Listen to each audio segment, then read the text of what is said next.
The rooftop of the luxury Manhattan hotel glittered under the night sky, offering a breathtaking view of New York City skyline. Soft music played in the background as elegantly dressed guests mingled with drinks in hand, laughter blending into the hum of expensive conversations. Victoria Hayes, one of the most powerful CEOs in the country, stood near the glass railing, her expression calm but distant. Men had been approaching her all evening, some overly charming, others blatantly interested in her wealth and influence. She had mastered the art of polite smiles and short replies, but inside she felt drained. None of it felt genuine anymore. Needing a moment to breathe, Victoria stepped away from the crowd, hoping for a brief escape from the constant attention.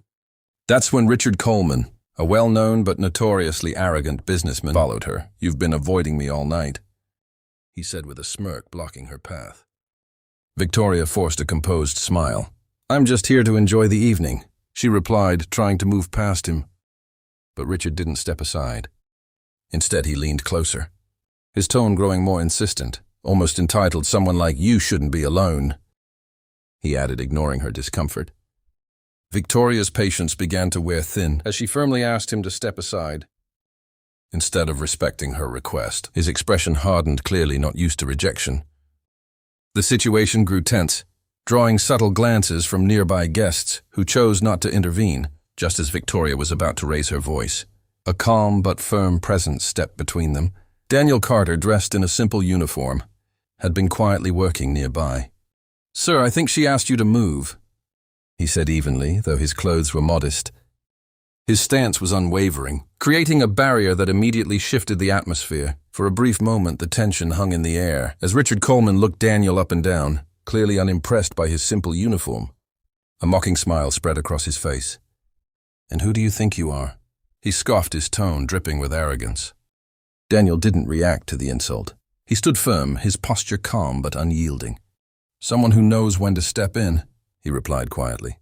There was no anger in his voice, only quiet authority. The surrounding chatter began to fade as a few nearby guests suddenly turned their attention toward the confrontation. Sensing the shift in power, Richard took a step closer, attempting to intimidate Daniel, but something in Daniel's steady gaze made him hesitate. It wasn't strength in appearance. It was conviction. "This isn't your business," Richard muttered, though his confidence had begun to crack.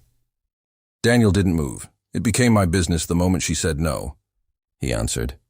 The simplicity of his words carried more weight than any argument. After a brief, uncomfortable pause, Richard let out a frustrated breath, straightened his jacket, and stepped back.